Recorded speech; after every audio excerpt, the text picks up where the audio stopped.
आज मो पाखे उपस्थित अच्छा कवि श्री नीलम कुमार परिडा 2 दिन तले गोटे सुंदर विरह कविता रचना करते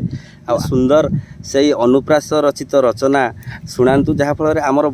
बहुत दर्शक बंधु अनुप्रास रचना को भल पाऊँगी कवि बहुत भल पाँच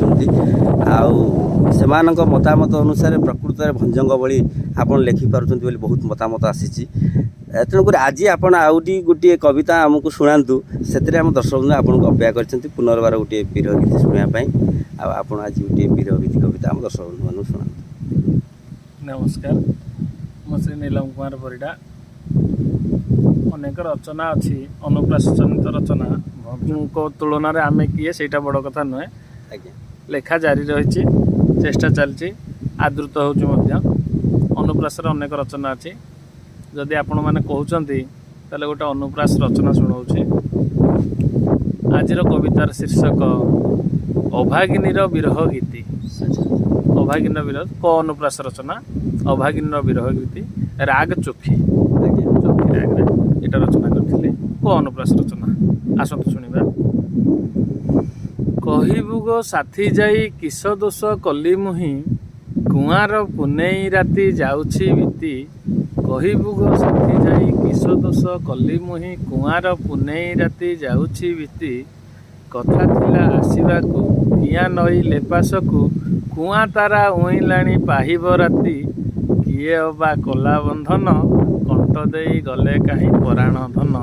कंठ देई गले काहीं पराण कर भास्कर कौले कौल यौवन काले कर भास्कर कौले कौल यौवन काले कई फूल तोड़ुथिली साथींक मेले कणई नयन ढाली काम बाने देले जाली कणई नयन ढाली काम बाणे देले जाली कई कई प्रीति फुटे नलिनी जले कि कहिबी तहु मिलन कंठ देई गले काहीं पराण धन कि कहिबी तहु मिलन केउ युवती बा फंदी काम पासे देला छंदी कि करिबी पाउ नाही कथार संधि कर्म मोर एते मंद काने काने व्यापे गंध कामनारे होई अंध थिली मु बंदी कलंकित हेला जीवन कंठ देई गले काहीं पराण धन कलंकित हेला जीवन कांत हेबे आशा नेई कलंकिनी पद पाई कांत हेबे आशा नेई कलंकिनी पद पाई काटू अछि जीवन मु कांदी कंदाई कहे नीलम बाहुनी कांत पाऊ अभागिनी कहे नीलम बाहुनी कांत पाऊ अभागिनी कामनारे होई अंध कर्म निदई केहू मुहे बंचिबी दिन कंठ देई गले काहीं पराण धन केहू मुहे बंचिबी दिन कंठ देई गले काहीं पराण धन। कवि महाशय मु कहिबे आपण मझिरे गोटे शब्द कहिले काने काने व्यापे गंध माने एमती काने काने सेटा हला जेहेतु ये अविवाहित अवस्था ता साथी की सी प्रेम करची विवाह पूर्व दी जनकर मिलन होईची मिलन हैला परे तांको संपर्क रे ये वर्तमान पे गर्भवती होई सारची सितरे अछि से कविता भितरे लेखा होईची सितरे केउ युवती बा फंदी काम पासे देला छंदी कि करिबी पाउ नाही कथार संधि कर्म मोर एते मंद काने काने व्यापे गंध कर्मटा एते मंद थिला जे कानरू कान व्यापुची गंधटा प्रचार